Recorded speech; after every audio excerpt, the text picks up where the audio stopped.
बिस्मिल्लाहिर्रहमानिर्रहीम। अस्सलाम वालेकुम दोस्तों, क्या हाल चाल है। मैं हूं कैसन दीम और आप देख रहे हैं अपना पसंदीदा यूट्यूब चैनल स्मार्ट कोरियन।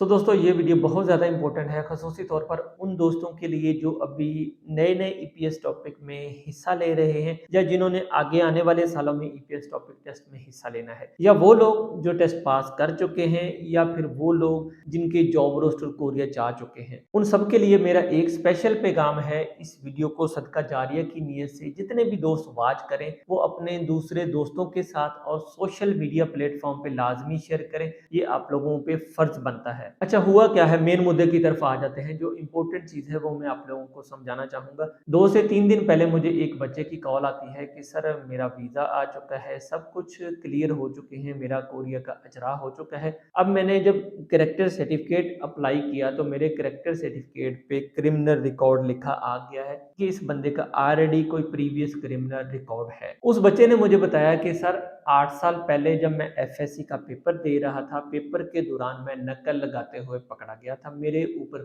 पर्चा हो गया था, मुझे जेल हो गई थी, वहां से फिर मेरी जमानत होगी। क्योंकि जब आप लोगों पे कोई भी क्रिमिनल एक्टिविटी लगती है या आप लोगों के ऊपर कोई एफआईआर दर्ज होती है तो आप लोगों का एक सीआरओ नंबर इशू होता है, जिसको क्रिमिनल रिकॉर्ड ऑफिस नंबर भी कहते हैं। अगर तो आप लोगों के पर्चे के ऊपर ये चीज लिखी आ जाती है, आप लोगों का रिकॉर्ड क्रिमिनल जो है उसका नंबर आप लोगों के ऊपर लग चुका है, तो भाईजान फिर उसको रिमूव करवाए बगैर आप लोगों के पास कोई चारा नहीं है। उसके बगैर अगर आप लोग सर्टिफिकेट बनवाने जाते हैं, जिसको हम करेक्टर सर्टिफिकेट भी कह देते हैं, तो जब आप लोगों का करेक्टर सर्टिफिकेट बनेगा उसके ऊपर लिखा आ जाएगा कि इस बंदे की कोई प्रीवियस इलीगल या गैर कानूनी एक्टिविटी मौजूद है, ये क्रिमिनल रिकॉर्ड इसका है, तो भाई आपके करेक्टर सर्टिफिकेट पे ये दब्बा लग जाएगा। और वही करेक्टर सर्टिफिकेट जब आप किसी फॉरेन कंट्री के लिए देंगे, अपने डॉक्यूमेंट के साथ अटैच करेंगे, तो आपका वीजा इशू जो है उसमें प्रॉब्लम होगी, आपको उस कंट्री के लिए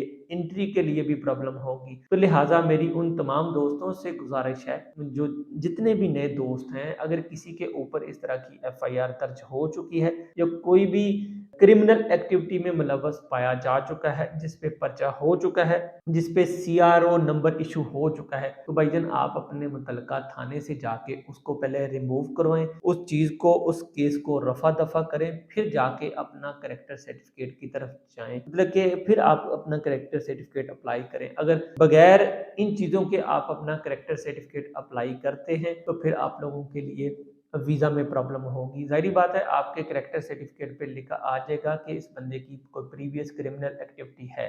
लास्ट में मैं आप लोगों को एक चीज़ बताना चाहूँगा, मैं कोई कानूनदान नहीं हूँ, सिर्फ मैंने जो चीज़ें पढ़ी हैं, जो एक्सपीरियंस की हैं, वही आप लोगों के साथ शेयर कर रहा हूँ। बहुत सारे दोस्त कमेंट करके ये भी पूछेंगे कि सर हमारे मोहल्ले में झगड़ा हुआ था, मैं छुड़ाते हुए मेरे ऊपर पर्चा हो गया था। तो भाई मैं कोई एसएचओ नहीं हूँ, कोई थाना कचहरी का कोई मेंबर नहीं हूँ कि आप लोगों को बता दूं कि इसका क्या हल है। लेकिन जो मेन चीज़ है, आप लोगों के ऊपर अगर कोई भी इस तरह की कोई कोई एक्ट लगा हुआ है, कोई पर्चा हुआ है, तो भाई अपने मुतलका थाने में जाएं, उनसे माजरत करें, उनसे पूछें कि आया कि हमारे ऊपर कोई किसी किस्म का कोई एफआईआर दर्ज तो नहीं हुआ। उसको रफा दफा करवाएं, उसको रिमूव करवाएं, उस केस को खत्म करवाएं। ज्यादा बड़ा केस है तो वो भाई आप लोग कचहरी वगैरह से भी रब्ता कर सकते हैं, किसी कानूनदान से, किसी वकील वगैरह से भी रब्ता कर सकते हैं। जो मेन चीजें हैं मैंने आप लोगों को हाईलाइट वो कर दी। अगर आप लोग भी माजी में इस तरह के किसी काम में, इस तरह से आप लोगों को जेल हो चुकी है, थाना कचहरी जा चुके हैं, तो अपनी सारी चीजों को सॉर्ट आउट करके फिर आप लोग अपना करेक्टर सर्टिफिकेट के लिए अप्लाई करें।